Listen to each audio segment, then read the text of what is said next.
이 피벗의 시대의 특징은 부동산 가격이 폭등하거나 폭락하거나가 아닙니다. 이런 정치적 리스크를 보면서 굳이 이런 국면에 내가 사야 돼? 정책 기조가 또 확 바뀔 수도 있는데 내 전 재산을 이 부동산 시장에 넣어야 돼? 이런 판단을 하는 사람은 없어요. 교수님, 예. 올 연초부터 부동산 굉장히 좀 우울한데요. 네. 가을부터 이 기조가 이어지고 있고요. 금리는 떨어진다고 하는데 사실 주택 담보대출이라고 하죠. 금리가 여전히 4%대에 머물고 있어요. 네. 언제 다시 주택 담보대출 저희가 3% 볼 수 있을까요? 담보대출 금리에 대한 전망을 이제 질문 주셨는데, 그러니까 한국은행의 기준금리 스탠스, 네. 중립금리, 이걸 중립금리라고 합니다. 그러니까 지금 2024년 중반부터 25, 26년까지의 경제는 피벗의 시대예요. 극단적인 긴축의 시대에서 정상화하는 여정을 뜻해요. 쉽게 말하면 미국 기준금리를 기준으로 제로금리였단 말이에요. 그럼 제로금리 때는 완화 시대인 거예요. 그리고 2%를 웃도는 금리를 도입한다.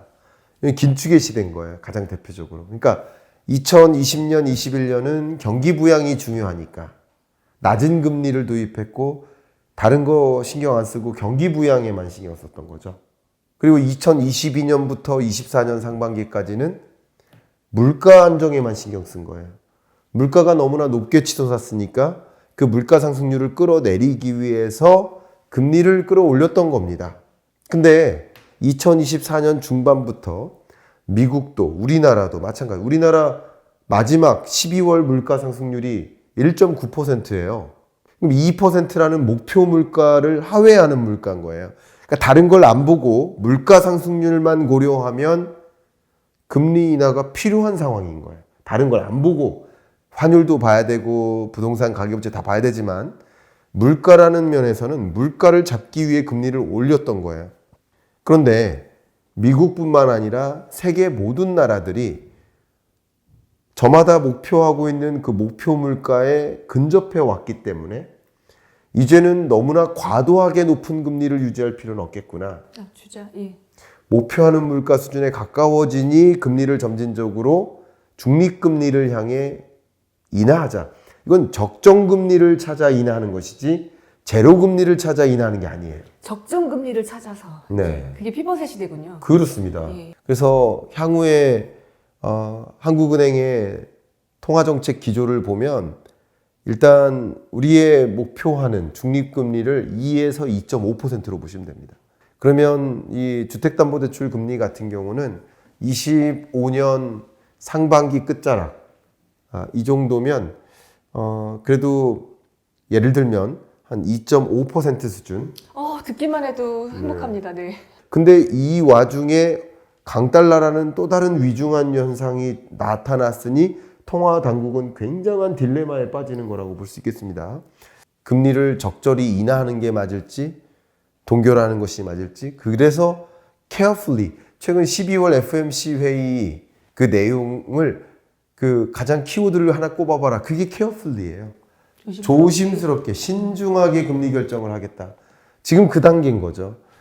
그러니까 좀 신중한 의사결정이 있겠지만 2025년 딱 중반 정도가 되면 2.5% 수준, 그러니까 지금은 앞에 말씀드렸던 대로 3.5에서 3.0까지는 금리 인하를 단행했죠. 여기서 추가적으로 상반기 중에 두 차례의 금리 인하가 예상됩니다. 주택담보대출 금리 같은 경우도 25년 중반 정도가 되어서 기조가 바뀔 것이고, 또 한 가지는 앞서 그런 말씀드렸는데 이 피벗의 시대의 특징은 부동산 가격이 폭등하거나 폭락하거나가 아닙니다. 보합에 가까운 흐름이에요. 근데 그 보합인데 기본적으로 강보합의 모습이 어울리는 모습인 거예요. 다만 25년 중반부터 24년 중반부터 완만한 강보합의 흐름을 보여왔지만 9월부터 스트레스 DSR이라는 금융규제를 도입하고, 그러니까 이 나름 완만한 상승세가 보합으로 꺾일 수가 있는 거예요. 또 12월 들어서 정치적 리스크가 등장하고 이 정치적 리스크와 무한공항 사태, 이런 참사, 이런 일들이 같이 겹치면 기본적으로 심리가 위축되죠. 예. 심리가 위축됩니다. 그러니까 심리가 위축되면 팔자가 아니라 관망하는 거죠. 그러니까 이 보합에 가까운 흐름인데 약보합으로도 바뀔 수 있는 거예요. 다만 이런 상황에 내수 경기가 더 어두워지니까 금융 규제를 어떻게 하려 할까요? 이제 풀어주려고 하겠죠. 그러니까 이게 부동산 과열 조짐이 있을 때 도입한 것이 스트레스 DSR 2단계예요. 가계부채의 폭증세가 있을 때 도입하는 게 스트레스 DSR 2단계라고요. 근데 지금처럼 오히려 경제가 얼어붙고 부동산 경기도 냉각기고 또 지방의 경우에는 너무 심각하죠. 그러니까 이런 것들을 고려했을 때는 스트레스 DSR 2단계를 계속 운용하기가 부담스럽죠. 그러니까 그 경제에 걸맞게 유연하게 이것을 적용을 좀 바꿔나가는데, 그러니까 금융규제를 완화하는 움직임을 이미부터 발표했잖아요. 그런 겁니다. 그러니까 어울리지 않는 규제라고 판단하는 거예요. 그러니까 이런 것도 역시 변화가 있고요. 이런 변화 속에서 결국 이런 전체적인 움직임을 만들었었던 정치적 리스크가 어떤 방향이든 결정이 된다면 그 물음표가 사라지느냐, 계속 물음표가 커지느냐, 아니면 유지되느냐, 이 물음표의 사이즈가 커지는지 없어지는지 작아지는지를 보는 거예요. 근데 그 물음표, 정치적 리스크라는 그 물음표가 없어지는 국면에는 부동산 시장에서의 어떤 현상도 이런 정치적 리스크를 보면서 굳이 이런 국면에 내가 사야 돼? 정국이 어떻게 바뀔지도 모르고 정국이 어떻게 바뀌느냐에 따라서 정책 기조가 또 확 바뀔 수도 있는데 그걸 감안하고 내가 내 전 재산을 이 부동산 시장에 넣어야 돼? 이런 판단을 하는 사람은 없어요. 그동안에 어땠을지언정.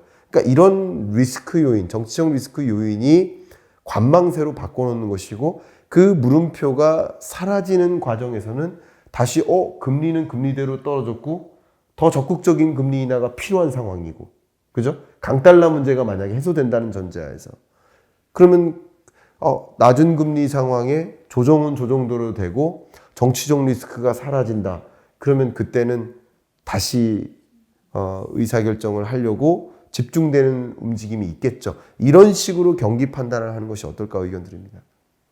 지금 이렇게 해야 될지 저렇게 해야 될지 고민 많으신 분들이 저희 구독자 분들이세요. 네. 내 집 마련 지금 고민하시는 분들한테 따뜻한 말씀 한마디 조언해 주신다면? 제 기본적인 기조가 의사결정은 여러분 스스로 하는 것이다. 그래서 이렇게 하셨으면 좋겠다, 이렇게 하지 말으셨으면 좋겠다 라는 말씀을 드리기보다 여러분이 이 집당지성이라는 이 채널을 통해서 그 경기, 부동산 경기를 좀 명확하게 읽어 나가시고 아마 이 채널에 출연하시는 또 다른 여러 전문가분들이 다른 의견들을 갖고 계실 수 있어요. 그러면 왜 그분은 그렇게 보시는지 근거를 좀 취득하시고 또 이런 분은 왜 반대로 보시는지 근거를 취득해서 그 근거를 나의 어떤 지성으로 장착하셔요. 그러니까 무엇을 보느냐의 문제예요. 여러분 무엇을 보고 계십니까? 내 집을 보고 계십니까? 아니면 경기를 보시는데 집값도 그럴 거라고 생각하십니까? 그러니까 무엇을 보느냐가 중요한데 여러분들이 정말 어떤 면에서는 특히 정치적 리스크만 고려한다면 IMF 때보다 더 심각한 위기죠. 그렇죠? 근데 그게 아니라 제가 말씀드렸던 것처럼 그 두 가지를 다 봐야 된다는 거예요. 총체적으로 판단해야 된다는 거예요. 나의 집값이 부동산 경기는 아닐 거예요. 그러니까 혹여나 나는 나의 집값을 보고 있었나 한번 되돌아보실 필요가 있고 총체적으로 우리 한국 경제를 구성하는 산업이 자동차 산업만 있는 것도 아니고 반도체 산업만 있는 것도 아니죠. 농업도 우리나라의 산업이고 수산업도 우리나라의 산업입니다. 그 전체적인 흐름이 총괄적으로 어떻게 움직이는지를 보시는 게 경기 판단이니까 경제 위기라고만 판단하시기보다 지금 정말 전체 경제가 어떤 수준에 와 있나, 어떤 수준으로 또 흘러가는가 이런 것을 이제 종합적으로 판단하셨으면 좋겠다. 네, 그렇게 말씀드립니다.